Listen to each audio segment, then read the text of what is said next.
Ada satu doa pendek yang diajarkan Allah melalui Al-Quran kepada kita semua. Doa pendek ini merefleksikan tujuan hidup kita sebagai seorang muslim. Sehingga seringkali orang menyebut doa ini sebagai doa sapu jagat, yaitu Rabbana atina fid dunya hasanah wa fil akhirati hasanah wa qina adzabannar. Wahai Tuhan kami, berikan kami kebahagiaan di dunia ini, kebahagiaan di akhirat nanti, dan selamatkan kami dari azab neraka. Dunia dan seluruh isinya sesungguhnya merupakan tujuan hidup jangka pendek dari setiap pribadi muslim. Tujuan jangka pendek yang mengantarkan kita untuk meraih tujuan jangka panjang, yaitu akhirat dan ridho Allah Subhanahu wa ta'ala. Untuk kedua tujuan ini, Islam mengajarkan nilai keseimbangan. Bekerjalah buat duniamu seolah kau akan hidup selamanya, tetapi bekerjalah buat akhiratmu seolah kau akan mati besok. Nilai keseimbangan ini kemudian diterjemahkan dalam berbagai aspek kehidupannya. Dalam berbagai aspek kehidupan. Bagaimana si kaya harus membantu yang miskin. Bagaimana si miskin berusaha dan hidup tidak menjadi beban bagi yang lain. Kelihatan nilai keseimbangan itu. Bagaimana si tua menyayangi yang muda, bagaimana yang muda menghormati yang tua. Bagaimana tuan rumah menghormati tamu, bagaimana tamu menjadi orang yang tahu diri. Ini semua merefleksikan adanya nilai keseimbangan. Jadi seakan, ini dunia. Ambil apa yang perlu, nikmati apa yang boleh. Kalau bisa jangan gagal kau di dunia ini. Tapi kalaupun kau gagal di dunia, kau kan masih punya akhirat. Inilah sumber optimisme kehidupan seorang muslim. Dia tidak boleh gagal kalau bisa di dunia ini, tapi kalaupun gagal, kau masih punya akhirat. Karena kau punya akhirat, caramu mencapai dunia ini diwarnai oleh keyakinan terhadap adanya akhirat nanti. Ini yang menyebabkan seorang muslim berbeda dengan yang lain, dan dia tidak terjebak menghalalkan sebuah cara untuk mencapai satu tujuan. Keyakinan adanya akhirat melahirkan etika dalam kehidupan seorang muslim pada cara bagaimana dia mencapai dunia ini. Dia tidak terjebak menghalalkan cara. Dunia ini tujuan jangka pendek. Ambil apa yang perlu, nikmati apa yang boleh, tapi jangan membuat cacat akhiratmu karenanya. Inilah yang membedakan kita dengan yang lain. Iya sih, saya kepengen kaya, tapi kalau korupsi, akhirat saya bagaimana nanti? Iyalah, saya kepengen naik pangkat, tinggi jabatan, tapi kalau fitnah orang, hantam kiri sikat kanan, teman jadi lawan, lawan pun jadi teman, akhirat saya bagaimana nanti? Ini melahirkan etika pada tata cara mencapai kehidupan dunia, tidak terjebak menghalalkan segala cara untuk mencapai sebuah tujuan. Karena apa? Tidak satu perbuatan dunia yang bagaimanapun kecilnya yang tidak akan berakibat akhirat.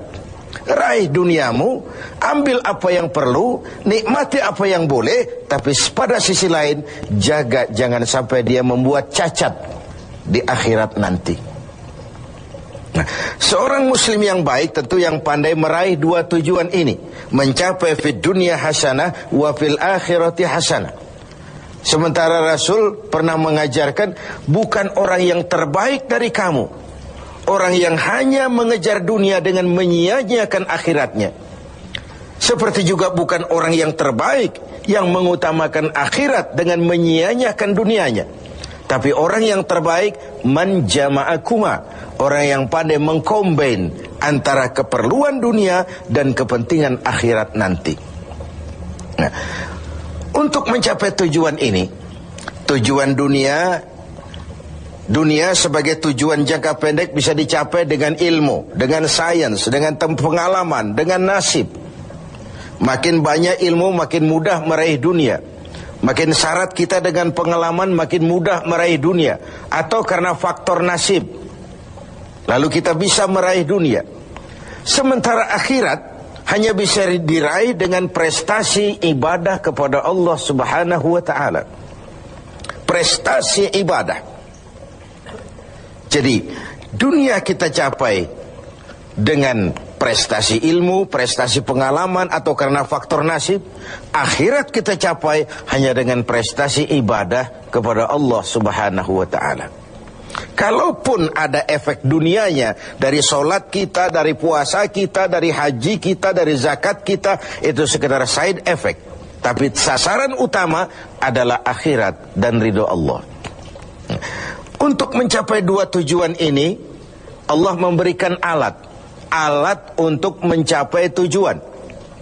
Dan dalam kaidah usul fikih dijelaskan bahwa lil wasail hukmul maqasid, alat dan tujuan hukumnya sama. Jadi kalau tujuan ke situ, alatnya harus ada untuk membawa kita ke arah itu. Saudara wajib naik ke loteng. Tidak bisa naik ke loteng kalau tidak ada tangga, maka tangga itu menjadi wajib adanya. Nah, untuk mencapai dua tujuan ini, fid dunya hasanah wa fil akhirati hasanah, Allah memberikan alat kepada kita. Apa alatnya? Dalam surah At-Taubah ayat 111 bisa kita lihat. Innallaha ashtara minal mu'minina anfusahum wa amwalahum bi anna lahumul jannah. Allah telah membeli dari orang-orang beriman diri mereka, harta mereka, bagi mereka adalah surga. Ayat ini merupakan transaksi yang sangat transparan. Transaksi yang sangat transparan. Pembeli Allah, penjual kita orang-orang beriman. Dagangannya amwal dan anfus, harta dan diri. Harganya adalah surga. Sekali harta dan diri sudah kita jual kepada Allah, tentu tidak akan kita jual lagi kepada yang lain. Jadi dengan kata lain, harta itu apa? Semua bentuk materi yang kita kuasai. Uang, tanah, kebun, pabrik, dan sebagainya. Lalu yang dimaksud dengan anfus, diri itu apa? Semua kekayaan yang ada dalam pribadi kita. Konsep, pikiran, ide, wewenang, jabatan, kemampuan, skill, itu semua anfus. Untuk tujuan jangka pendek, harta dan diri harus jadi rahmah bagi lingkungan. Untuk tujuan jangka panjang, harta dan diri harus menunjang jalan menuju ridho Allah Subhanahu wa ta'ala. Itulah jalan kalau kita ingin mencapai fid dunya hasanah wa fil akhirati hasanah. Dengan kata lain, yang alat itu jadikan dia sebagai alat. Jangan dia dijadikan tujuan. Sekali alat kita jadikan tujuan, maka kita akan kehilangan tujuan yang sebenarnya. Begitulah sang waktu sering menggeser alat menjadi tujuan. Tujuan kita adalah kekuasaan.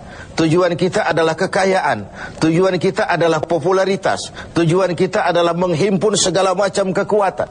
Padahal itu cuma sekadar alat untuk mencapai fid dunya hasanah wa fil akhirati hasanah. Kalau alat kita jadikan tujuan, kita akan kehilangan tujuan yang sebenarnya. Dan akhirnya kita akan terjerat kepada fata morgana. Kita sangka itulah tujuan itu. Kita sangka kita sudah sampai kepada titik yang kita tuju, padahal cuma pandangan yang menipu saja. Akhirnya kita terjerat dalam arus siklus yang berkali-kali diperingatkan oleh Al-Quran. Alhaakumut takatsur. Kamu telah celaka lantaran berlomba-lomba menjadikan alat sebagai tujuan. Berlomba-lomba menjadikan alat sebagai tujuan. Karena itu, gunakanlah alat sebagai alat untuk mencapai tujuan, dan bukan malah alat yang dijadikan tujuan. Berapa banyak pun harta kita miliki, dia cuma alat. Setinggi apapun kedudukan yang kita capai, dia cuma alat. Sebanyak apapun ilmu pengetahuan yang kita kuasai, dia cuma sekedar alat untuk mencapai fid dunia hasanah wa fil akhirati hasanah.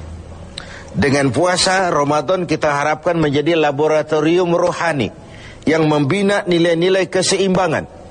Sebab kalau tidak ada nilai keseimbangan, akan pincanglah gaya hidup kita. Tidak mustahil kita terjebak pada materialisme, hedonisme yang pada akhirnya lagi-lagi mengantarkan kita kepada fata morgana. Semoga ibadah puasa makin menyadarkan kita untuk memperalat yang memang alat dan menjadikan tujuan yang memang tujuan untuk mencapai fid dunya hasanah wa fil akhirat